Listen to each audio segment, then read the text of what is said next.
November Desember. Kalau saya kan tidak pernah ngomong langsung sama Indah, ya namanya Indah kan tidak pernah ngomong bicarakan sesuatu itu sudah tidak ada bisa lagi selama lebih 3 tahun. Kalaupun ngomong sekali-sekali doang, kalaupun apa-apa saya tidak pernah juga tegur. Kalau ditegur sama dia baru saya ngomong. Kalau tidak disalam sama dia saya tidak. Kalau dia datang syukur, kalau tidak datang saya sudah pasrah sama Allah. Awal Ibu tahu kalau menikah dengan Ari itu kapan, Bu? Di yang atas sendiri atau gimana? Bulan 11 kayaknya, atau kalau tidak salah saya catat itu tanggal ya. Seingat saya itu antara bulan 11 dengan akhir bulan 11 dengan bulan 12 awal. Itu dikasih tahu langsung oleh Indah atau gimana, Bu? Papinya. Oh, papinya. Ya, karena tadi Indah kan ceritanya pertama ditelepon dulu sama Indah. Papi Indah mau minta tolong katanya. Kan papi Indah pernah begitu tuh Indah. Tolong apa? Ya, nikahkan Indah tanggal 12 bulan 1 katanya. Ya. Kenapa harus dikasih tanggal begitu? Baru kawinnya kan bukan kawin kayak kawin begitu. Itu kan yang sakral. Terus harus tanya dulu tantemu, harus tanya dulu mamimu, walaupun mamimu tidak suka ya. Setidak-tidaknya itu jangan Indah yang semangat sekali mau kawin, sementara si laki-laki itu tidak pernah tanya ke papi, tidak pernah tanya ke kakaknya, tidak pernah tanya. Itu pertama itu. Jadi nanti dibicarakan dulu ya. Akhirnya kan berapa hari kemudian Indah datang. Ya, terus datang itu ngomong-ngomong itu sama papinya, akhirnya suruh antar pulang. Antar Indah pulang. Barangkali menurut Indah itu papinya awalnya itu antar Indah pulang. Ada Kak Ari di sana katanya. Di mana? Di KFC. Kebetulan si kecil kan suka makan itu. Akhirnya ketemulah dia KFC. Jadi itu yang bikin saya harga diri papinya itu kayak diinjak-injak sama orang ini. Papinya yang keluar ke sana. Yang datangi si keriting ini, saking bagusnya itu, saking mulianya si keritingnya ini. Papinya yang datang di sana, disitulah si keriting itu minta izin mau kawin katanya. Jadi papinya bilang saya tidak bisa sendiri karena ada yang melahirkan, ada tantenya, ada saudaranya, kita runding dulu gitu. Akhirnya begitu omongan papinya ke saya. Jadi saya bilang karena memang itu saya sudah, ya sudahlah, anak 7 hilang 1 tidak apa-apa. Saya sudah pasrah karena selama berbulan-bulan, bertahun-tahun, kan lebih 3 tahun ini sayangku semua. Sudahlah, saya pasrah. Saudara-saudara, tante-tante, termasuk anakku, anggaplah Indah itu bukan anaknya mami katanya. Daripada mami menangis terus, mulai dari ketemu sama orang ini, keluarga kita berantakan semua, termasuk Sinta itu. Mami hilangkan itu di pikirannya mami, itu Indah itu bukan anaknya mami itu. Tapi yang namanya saya itu berusaha itu mulai dari nol, itu Indah itu bukan keluarga Ari Keriting, itu bukan si Keriting itu yang kasih besar Indah. Sampai kalian datang di sini saya tidak mau terkenal dek. Karena adanya masalah ini kalian datang, sayangku semua. Saya sebetulnya saudara di sana mami berusaha tabah kalau ada wawancara atau apa, mami lebih tenang, lebih lebih kuat katanya anakku di Makassar. Terus pertanyaan tadi apa sayangku, lupa saya itu. Tapi akhirnya papinya ya dirundingkan. Jadi dia tanya saya, mami bagaimana bahasa saya ini, ada 2 saya minta sama Indah. Saya bilang kalau dia mau ada restu dari saya. Saya bilang sama papinya sama kakaknya, 1 Indah dirupiah dulu, 2 si keriting itu sumpah di depan orang tuanya yang melahirkan, di dalam masjid, di depan orang yang kiai, ustadz di dalam masjid, kalau memang dia tidak apa-apai anak saya, tidak apa-apai keluarga saya termasuk saya. Sumpah di depan Al-Quran, sumpah di depan orang tuanya yang melahirkan. Saya bilang begitu permintaan saya. Sampai sekarang tidak diiyakan sama Indah dengan si keriting itu. Dia abaikan katanya.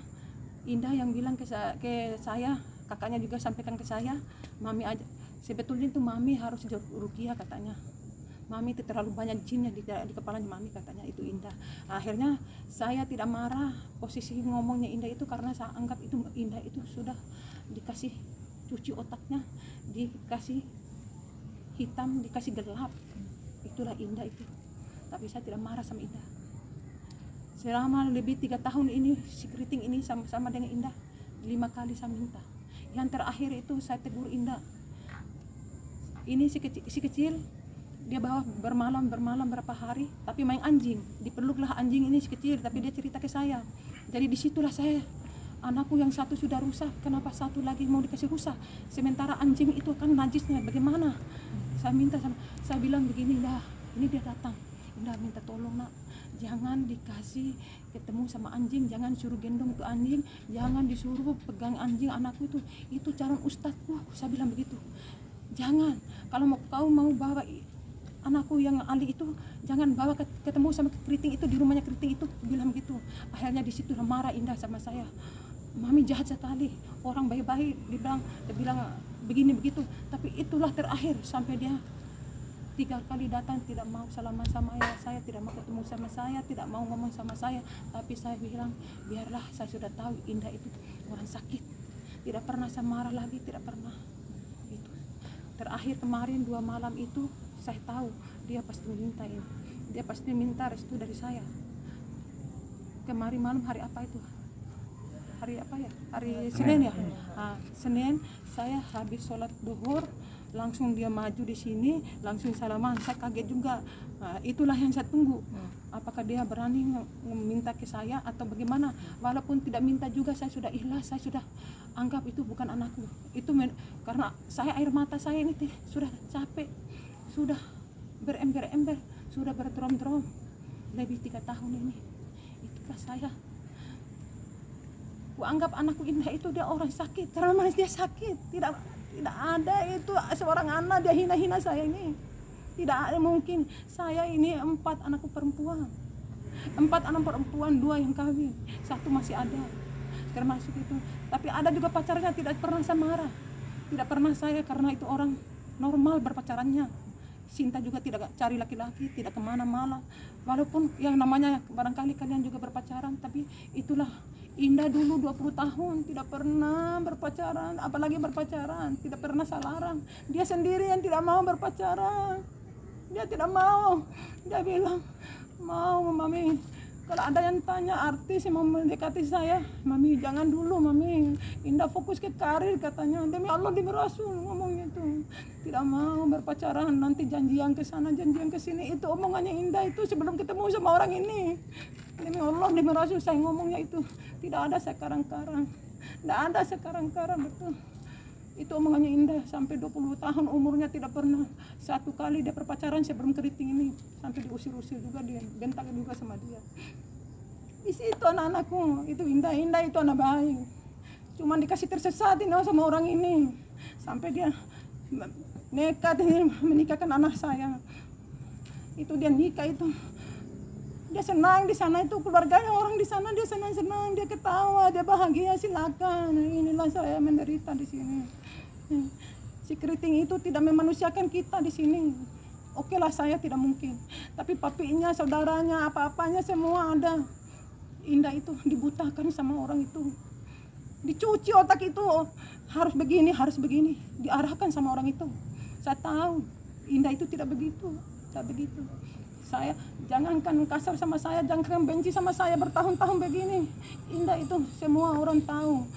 Sutradara mana yang selama ini Indah itu syuting kemana-kemana, Indah itu hormat sama saya.